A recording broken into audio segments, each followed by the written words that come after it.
to introduce y'all to a common landscape pest. This is the bagworm. This tends to be a pest of primarily conifers, but we also see it feeding on some other deciduous plants in landscapes, most often the Japanese maples.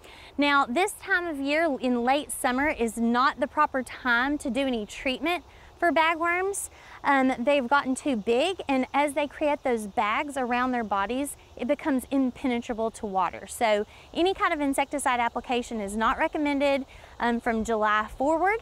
But keep an eye out for next year as they begin to start feeding early or in the summer, around May. And what you want to look for then are very, very small caterpillars at first, and as they feed, they begin to pick up trash from the foliage of the plant that they're feeding on and building the bag around them.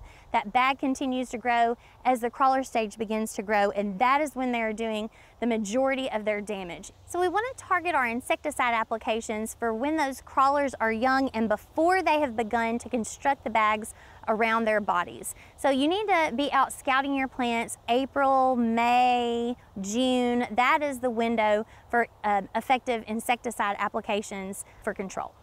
If left untreated and we have high populations, it can completely defoliate an evergreen tree. And for arborvitaes, junipers, things of that nature, once they lose all of this green on the tips, if they've completely defoliated it, you're not going to get any flush back out from that plant. So it can be a serious pest of these conifers. Now, this time of year, the best thing to do if you know that you have them in your landscape is to just pull them off, right? Let's go out and do some hand removal, collect those. You can squish them, the ones that still have adults in them, which this one did, and prevent them from being able to lay eggs and increasing those populations for next year.